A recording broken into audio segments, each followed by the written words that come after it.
You want it, whatever cost now. I swear that you're gonna make it happen. It's a lock now. And they can talk now. We don't give a. Cause when the time comes to deliver, they're standing. Candid fam, I'm here with Wavy McGrady. We're here to talk about his new single, his music in general, and his career so far and where it's going forward. I've been wanting to interview you for a long time now.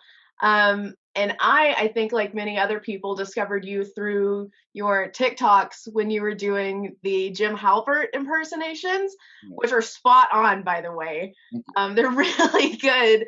When you started doing that, was that always like, was that just something that you did like kind of on a lark, or was the intention of making those videos to kind of promote your music and kind of get something viral going so that you could get attention for that?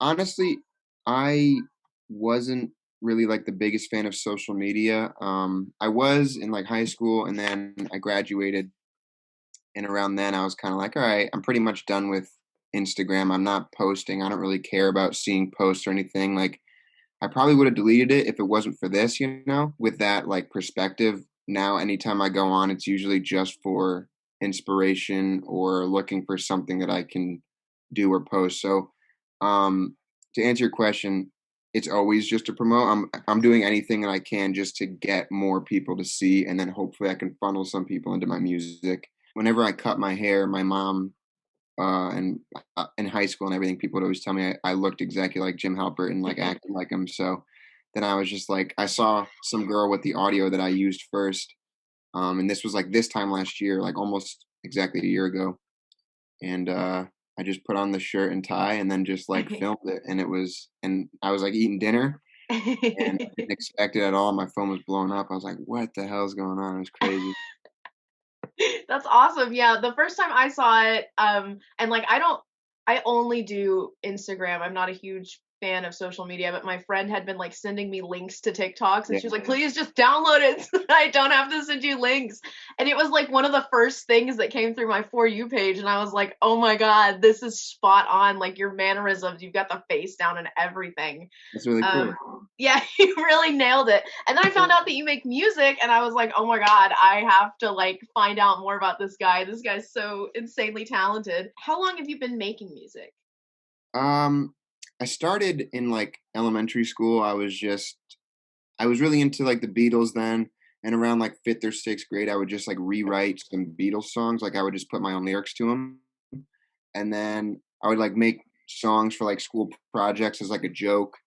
And then in like 7th grade, I actually like started to play the piano, like something that I wrote and wrote lyrics to it. And a lot of time I would just have a bunch of lyrics. Like I still have notebooks from when I was like 10 or 11 with like little songs I wrote in them. And then in high school, I was just like fooling around. I had an app called Rap Chat, and my friends and I would just like make little raps on there. And then around junior year of high school, I actually started like I got GarageBand on my phone, and then I got a laptop senior year or going into senior year of high school. So then I started like really making stuff for real. I was showing my friends, and that was when I was like seriously getting into it. And I remember like I would always hook up to the Bluetooth speakers when we were hanging out, and like just playing my songs, and like, dude, you gotta like post this on SoundCloud so we can listen to it. Just do it for us so that we can hear these when you're not here, Right. I was like, all right, whatever. So I was playing hockey for my high school, and right as the season ended, my friends like, I was like, I kept on banking on like, oh, I don't have a name, and then they just like made it up, and then it's pretty much the rest is history from there. Just started That's dropping on awesome. SoundCloud, and it was really neat. That was going to be my question too, is where did the name come from? Because I think I've heard people ask you if that's your real name, which I think is really funny. But it was just kind of something your friends came up with.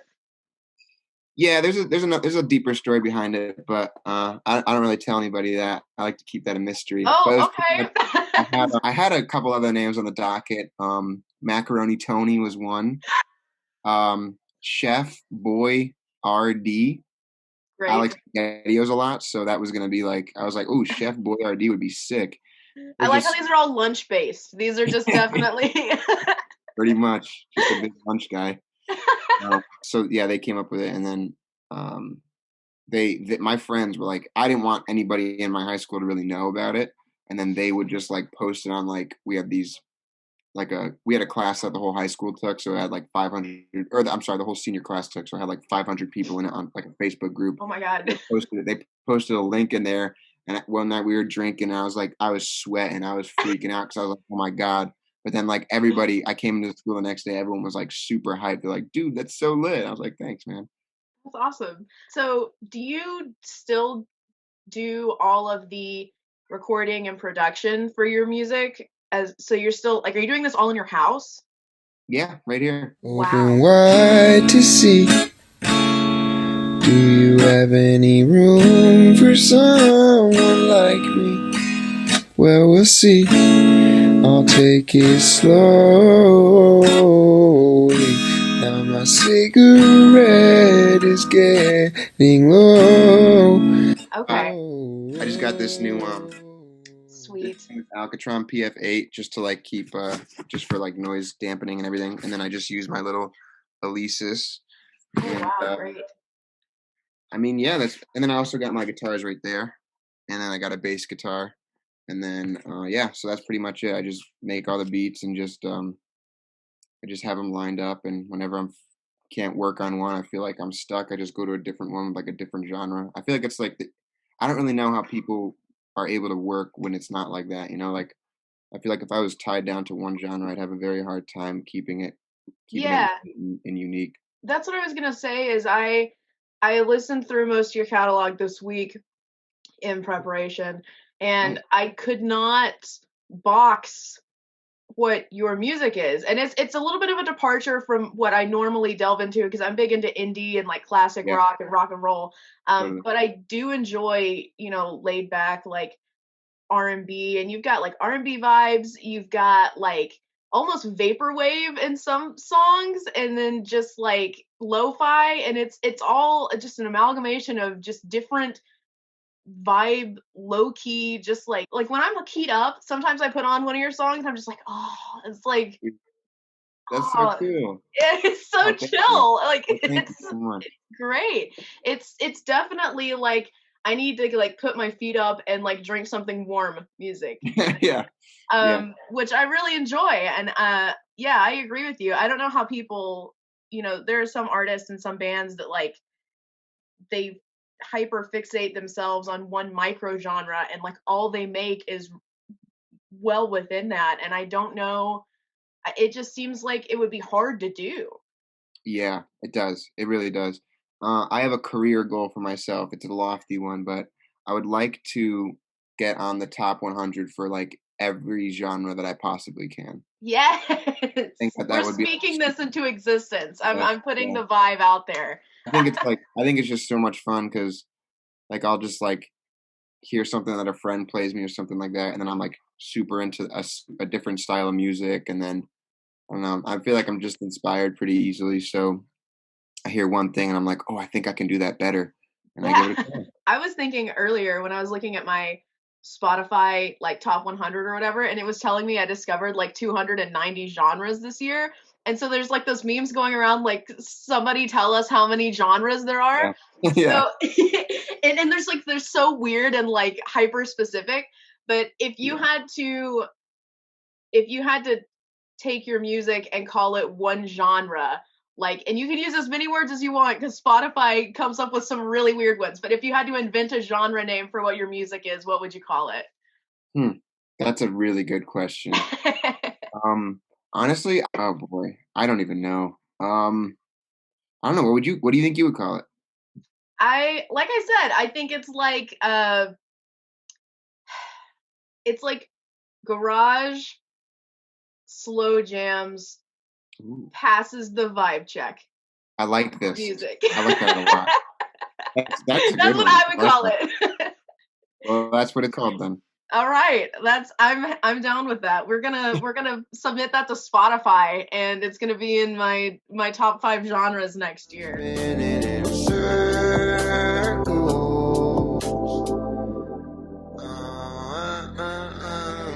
Tell me everything you're wanting. You said that like part of your process is like seeing a piece of music or media, I guess, and thinking like, how could I improve on this and make it mine? What Mhm. are some artists that inspire you? And not just necessarily musicians, but if there's media artists or like authors, or who's kind of Cool. some people that you draw inspiration from. Well, obviously the Beatles, like I said, and I think like one thing that I feel like it was really cool. One time my dad told me, he was like, "Your music reminds me of the Beatles because like you always know when it's a Beatles song because it's got that one thing about it that is like a Beatles song, but you can't really pinpoint it. Right. You always know." And I thought that was really neat. I thought that was a really cool compliment because obviously I would say that they're like my biggest inspiration. But other ones for I would say hip hop, I really enjoy like Post Malone, Jack Harlow, Young Thug, Mac Miller is huge, Childish Gambino is huge. Um, Mac and Childish are both like two of my favorite. Like Mac's my number one, but Childish Gambino, indie or just like newer rock. I don't really listen to that much, but I really like the Parcels. I don't know if you know them, but they have a live album that is insane. Sweet. Mac DeMarco is really neat. I don't. I would say I don't know. I also like Johnny Cash and Father John Misty. That's what I was gonna say. Is I definitely get that kind of vibe from you too, because so as I was listening through your catalog, there were multiple times throughout that just like lyrically I was like, yes, because they're so clever.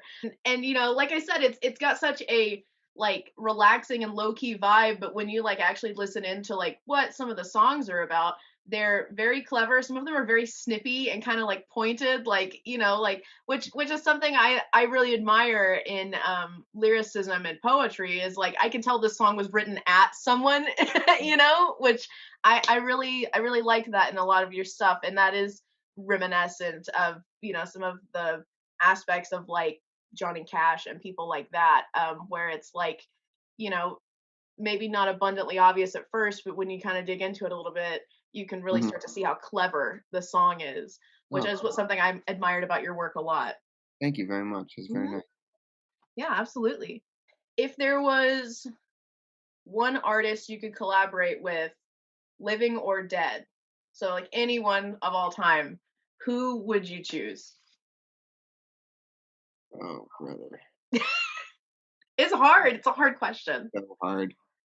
Um, I don't know because I would I think it'd be so dope to do like a I would love to do a rap song with Mac Miller. But I also would love to just do any song with like Paul McCartney. That'd be crazy. I think that would be just be a Absolutely. trip. Um, it's probably my top two, honestly. And Those are then both good answers. And Paul McCartney has done a lot of collaborations with people recently, which I think is very cool, because he's one of those people that is not afraid to work outside of his genre. like Same thing with Elton John. He'll collaborate with yeah, anyone, which is he, really cool. that'd Um, be dope. I would love yeah, to. Or Billy Joel would be sick too. that would also be cool. I keep forgetting that you're from the East Coast, so I guess Yeah. like Billy Joel is like a big deal over there. Want to hear a crazy story? Oh, absolutely. My mom grew up in Long Island right when Billy Joel was, and her boyfriend's brother owned a bar. So she would always be going to this bar. And one night it was like 2 in the morning, and Billy Joel walks in, and she was like, "Oh shit, that's Billy Joel," because like he had albums out, but he wasn't like Billy Joel at the time. Right. But she was like, "Oh, but that's Billy Joel," and then like he went and sat down at the bar right near her, and there was like no one in it. It was like I said, like 2 in the morning, and the bartender, my mom's boyfriend's brother, was like, "It's like Billy, go play something. Come on!" And like he like sits and he like looks around the bar. And he like looks at she knows it all like so vividly, and he looks around. And he's like it's like 8 people in there, and he just like he's like, all right, and walks up to the piano and just starts playing like classic Billy Joel songs in his beginning. It That was is really so dope. cool. You know, That's awesome. That's like a movie. That is I so know, for real. cool. I know. And she when she explains it, it's like she knows like frame by frame of like she remembers this experience. It's So awesome. cool. Like that's gotta be so nuts. I feel like depending on where you grew up, everyone knows someone that has a story like that. Like my mom went to high school with a girl that dated Dimebag Daryl from Pantera. Oh, And wow. so they just called her Pantera Girl. But That's so when I cool. was working at Guitar Center in Arlington, Pantera is from Arlington.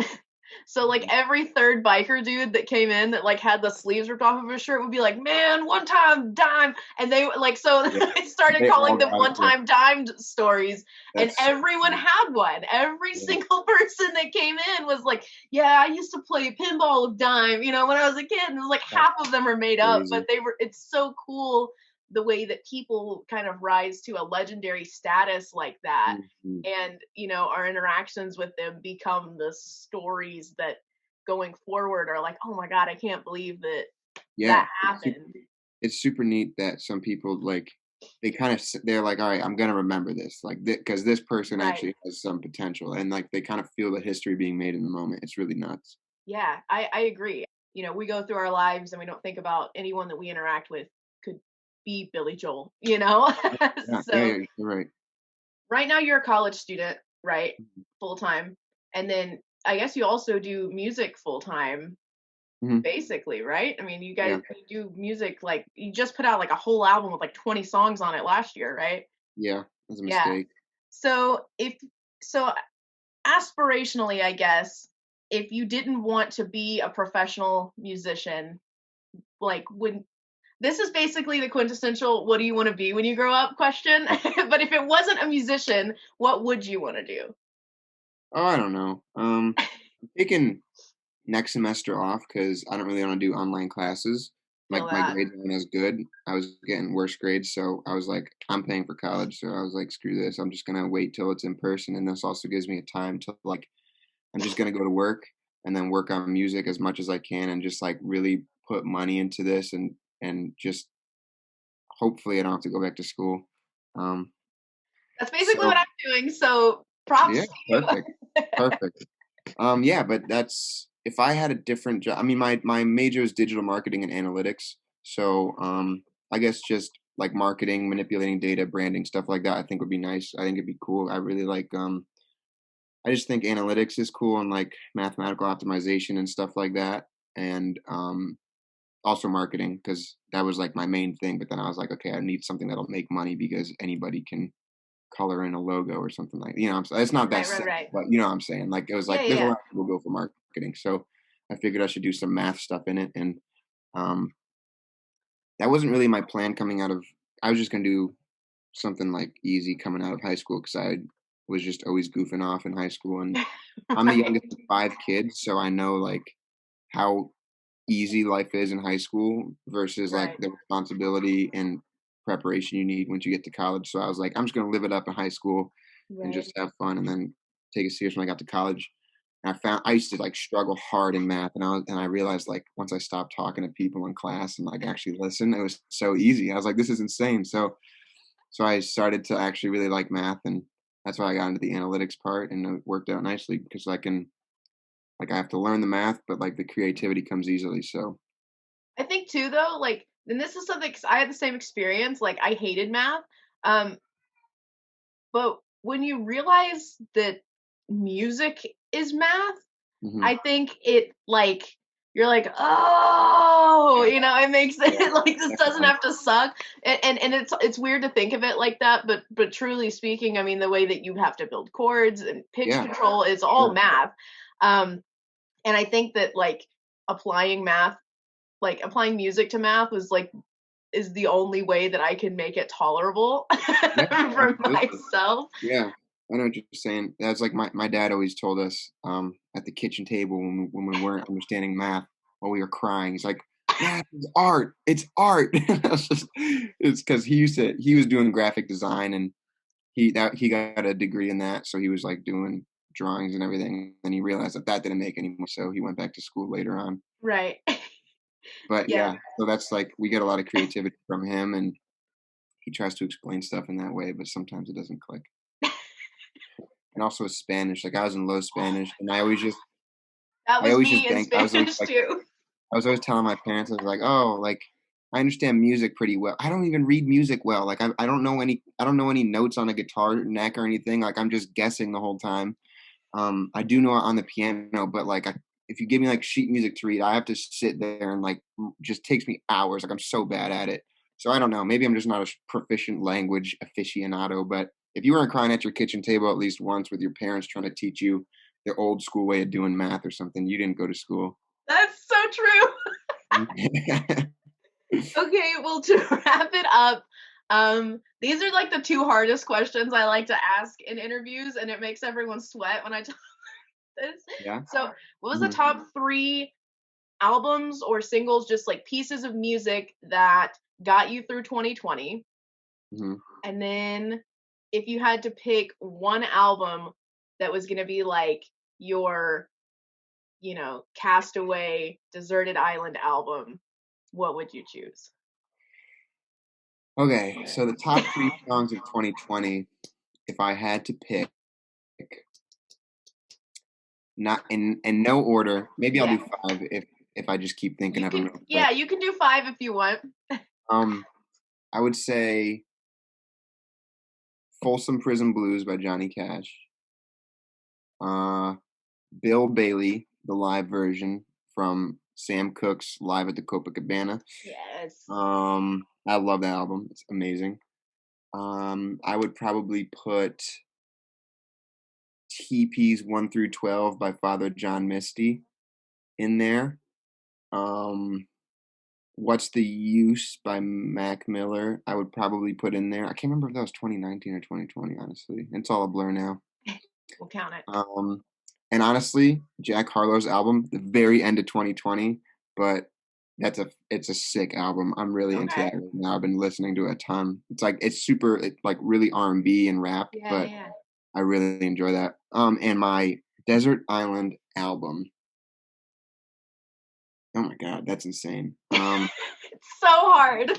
It honestly might be Sam Cooke at the Copacabana, and that's an album I can just always listen to forever, and just I don't know. There's not a bad song on there. That's awesome. I think it's a good vibe for being like stuck on a deserted island too. You know what I mean?